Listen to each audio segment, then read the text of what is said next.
serving the Republic of the Philippines for more than 75 years. Ito po ang Presidential Broadcast Service. From the Presidential Palace, Manila, Dateline Malacañang.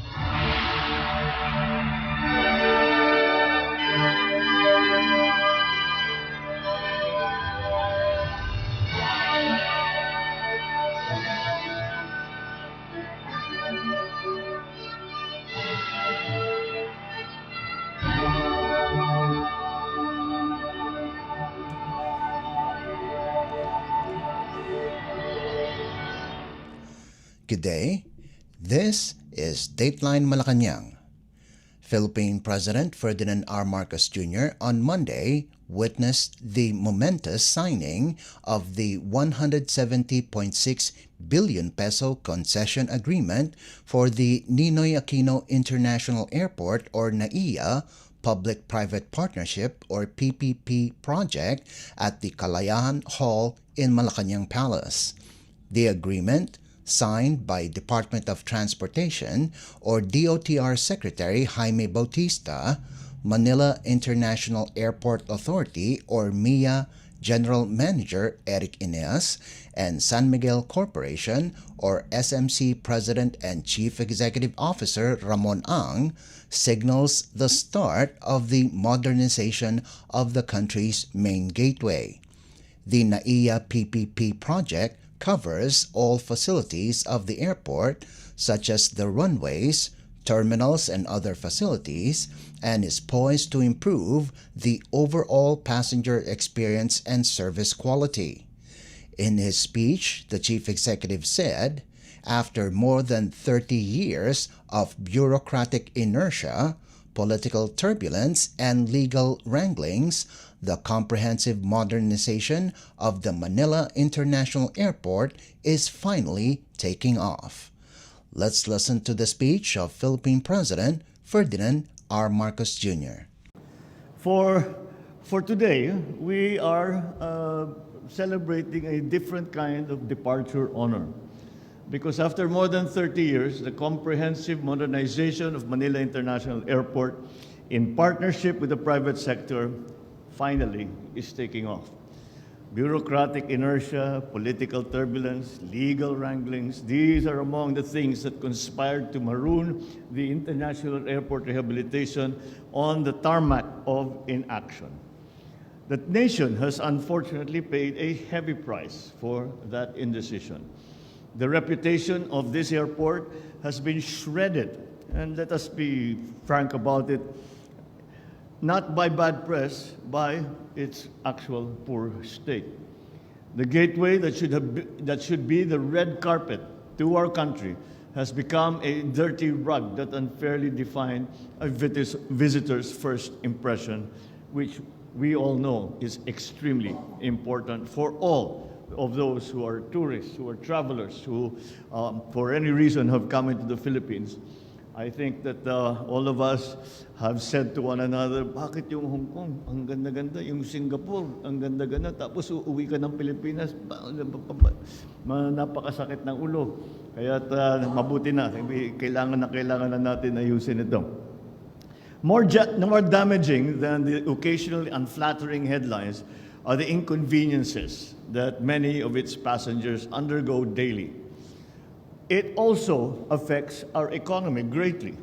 The postponed improvement of the airport has resulted in delayed and reduced number of flights. So due to insufficient flights, visitor arrivals have suffered, denying our economy billions in tourism receipts. The truth is, before our guests can swim or shop and sunbathe and surf, they must secure airline seats first. The main cause of the airport's woes are no secret. It's been operating beyond capacity for many years now, almost a decade.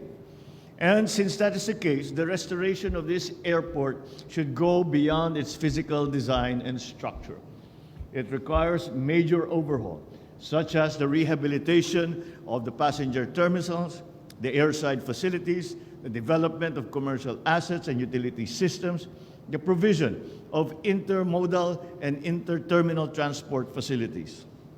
I think that we have all felt the difficulty of all of these different aspects of the airport operation.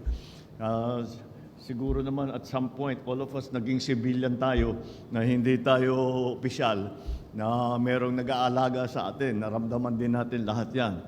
So today we chart the future of the airport. In a nutshell, we are embarking, and we have to admit this, on a fairly major catch-up plan. So let us roll up our sleeves. Let us be reminded that the bottom line of the Manila International Airport's resurgence is not what it will bring to the coffers of government, but the comfort it will bring to its passengers. So, I urge the San Miguel Corporation and Company Consortium to fulfill its commitments to this PPP project. This undertaking is not just about revenues.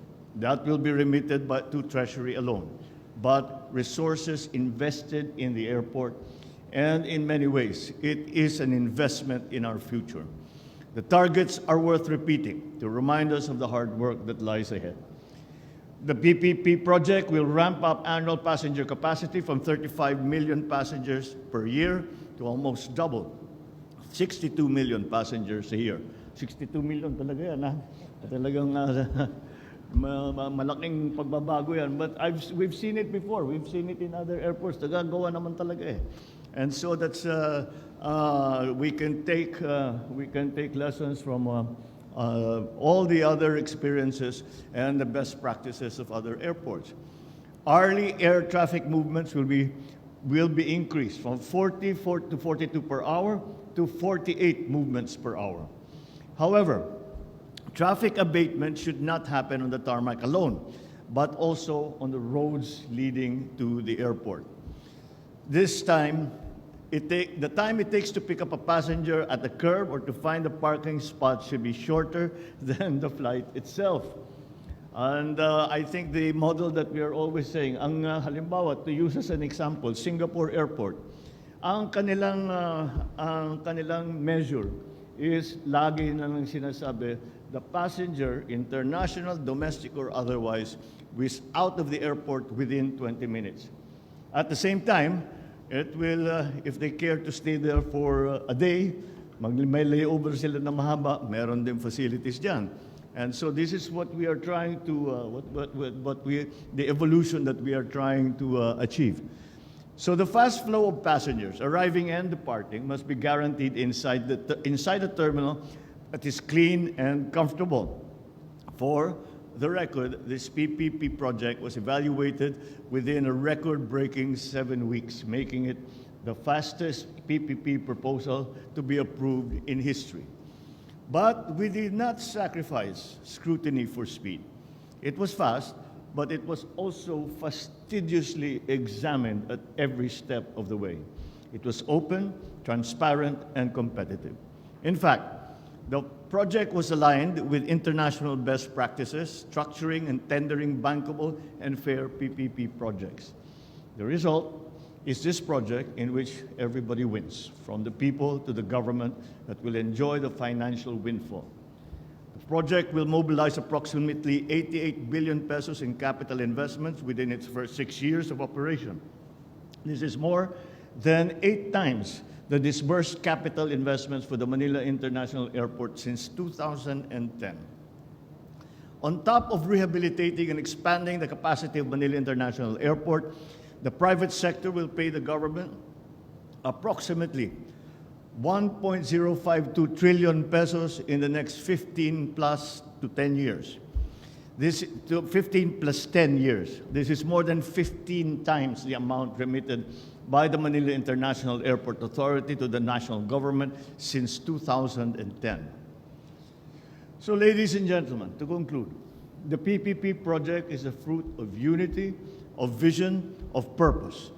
It highlights the great potential of public-private partnerships in accelerating infrastructure development. By bringing in the expertise of the private sector, we are pushing forward infrastructure projects to meet international standards and to provide the public with state-of-the-art services. This PPP project showcases what can happen when we join hands in solving the nation's problems. It reminds us that there is no challenge that is too difficult, that we cannot surmount, that a Filipino ingenuity and spirit cannot surmount, so long as we remain bound together with a common purpose. The project proves that the bagong Pilipinas that we seek is not an impossible dream. Therefore, let us keep working together. Let's brave the turbulence that might come, so we may arrive at the destiny and the destination that we have dreamed for our people. Philippine President Ferdinand R. Marcos Jr. Dateline Malacañang. Philippine President Ferdinand R. Marcos Jr. said the Philippine government has not said anything or did any action to provoke misunderstanding in the South China Sea or SCS. This is the President's reaction to the statement of Chinese Foreign Ministry spokesperson Wang Wenbin, who said that the Philippines should stop using the SCS to confuse the international community. In an interview with reporters, the chief executive said that the Philippine government is busy running the country and ensuring the comfortable life of every Filipino. President Marcos underscored that the Philippines did not start the problems in the South China Sea. Where the Philippines has instigated anything, at any point, both verbally or militarily or diplomatically, we were busy, we have been busy with running the country and making the best life of Filipinos. We did not begin all of these problems. All of this commotion has not been caused by the Philippines, so I don't know what they are referring to. Once again, the sovereignty and the sovereign rights in our territorial jurisdiction remains the key in all of these talks, and we cannot at any point somehow compromise the territorial integrity of the Philippines. So that is going to be the main principle behind any kind of talks that we might have. So, depending on the areas that we are talking about, that will come into play. So let me leave it at that. That is the guiding principle that I'm following whenever it comes to one of these things. Philippine President Ferdinand R. Marcos Jr. Dateline Malacañang. Malacañang over the weekend said that President Ferdinand R. Marcos Jr. has signed a measure that would allow students to take periodic and final examinations even without a permit. Republic Act or RA 11984 or the No Permit, No Exam Prohibition Act signed by the President on March 11th states that all public and private basic or K-12 institutions, higher education institutions or HEIs, and technical vocational institutions or TVIs with unpaid tuition and other school fees shall be allowed to take periodic and final examinations. The law, however, also states that in the case of K-12 students, the mandate shall be for the entire school year. RA 11984 stipulates that the municipal, city, and provincial social welfare and development officer or the regional office of the Department of Social Welfare and Development or DSWD shall issue the necessary certificate on the disadvantaged status of the student due to calamities, emergencies, force majeure, and other good or justifiable reasons in accordance with the implementing rules and regulations or IRR issued by the DSWD. The law further states that the Act shall be without prejudice to the right and power of the educational institutions to require the submission of a promissory note, withhold records and credential of students, and such other legal and administrative remedies available to them for the collection of unpaid fees. The No Permit, No Exam Prohibition Act shall take effect 15 days after its publication in the Official Gazette or in any newspaper of general circulation. Dateline Malacañang.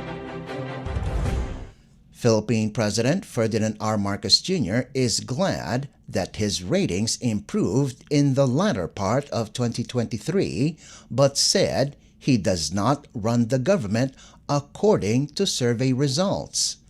In an interview with reporters, the president said he will work even harder to improve the lives of Filipinos regardless whether his ratings went up or down. President Marcos said the structural changes they made take time to trickle down and for the people to feel the actual effects. The chief executive hoped that his higher satisfaction ratings reflect the sentiments of the people. Based on the Social Weather Stations or SWS survey, the president's satisfaction rating went up to 3 percentage points to plus 47 in December 2023 from the plus 44 percentage point registered in September last year. According to SWS, this remains to be a good net satisfaction rating. President Marcos Jr. attained the highest satisfaction rating in Balance Luzon with plus 52 or a very good rating, followed by the Visayas with plus 51, also a very good rating. Compared to September of 2023, the net satisfaction of President Marcos went up by 8 points in Metro Manila. On the other hand, President Marcos got the lowest satisfaction rating in Mindanao with plus 38 or a good rating. Dateline Malacañang. Philippine House Speaker Martin Romualdez praised President Ferdinand R. Marcos Jr. upon his return to the country after landing numerous benefits for the Philippines and the Filipino people following his visits to Germany and the Czech Republic.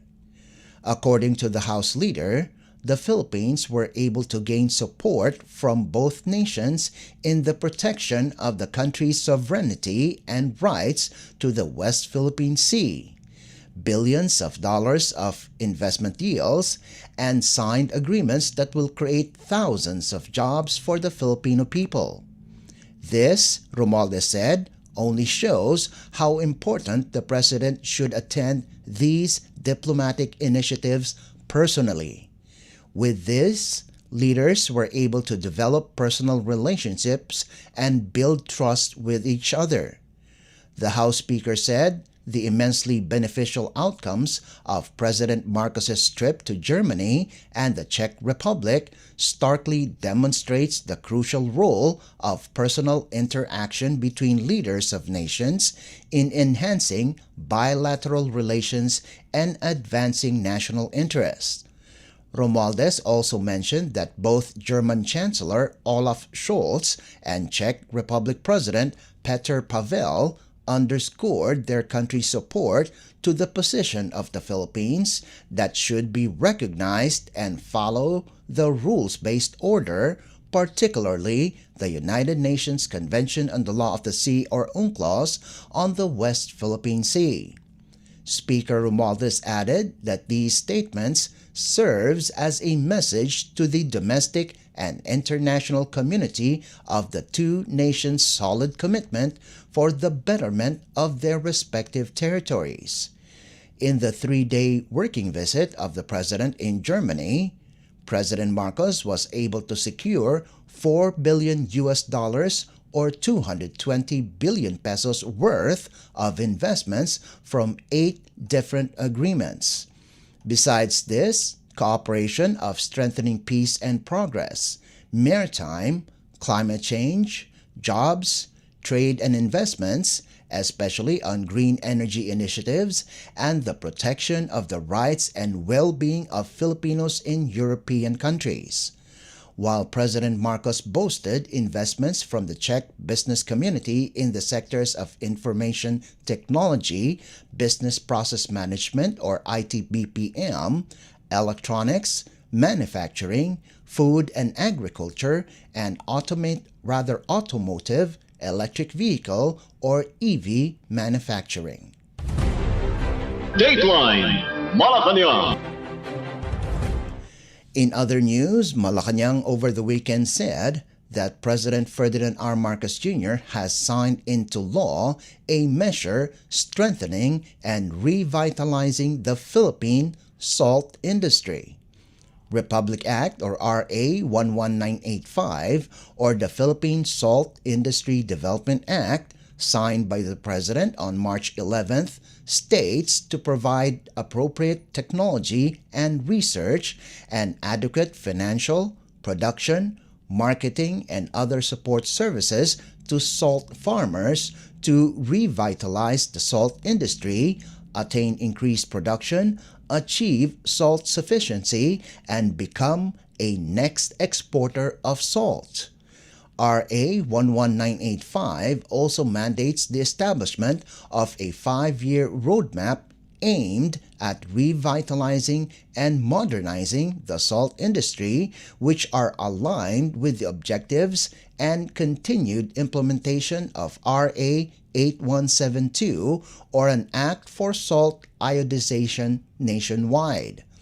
A Salt Council will be created to ensure the unified and integrated implementation of the Salt Roadmap and accelerate the modernization and industrialization of the Philippine salt industry.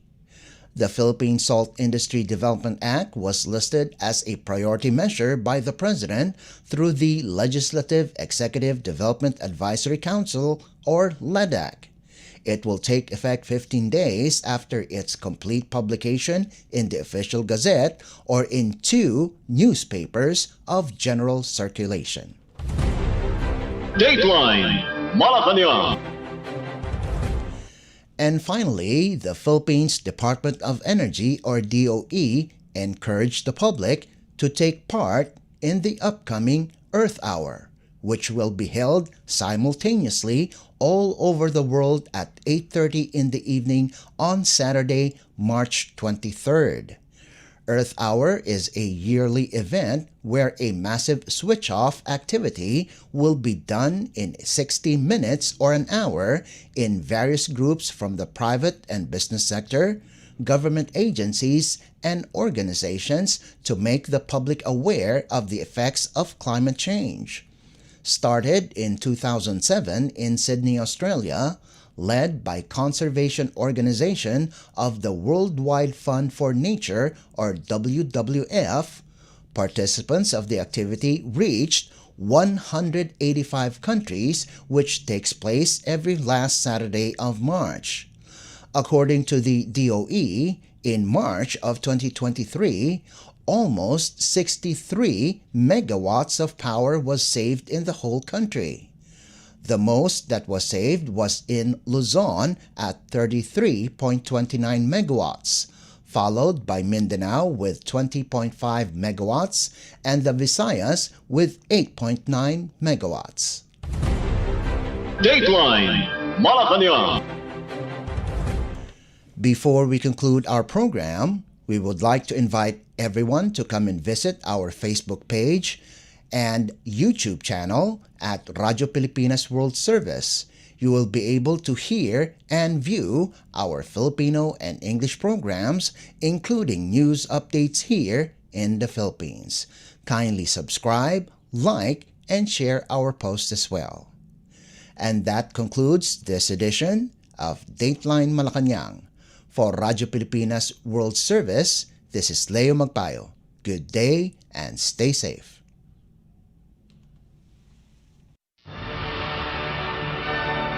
From the Presidential Palace, Manila, Dateline Malacañang.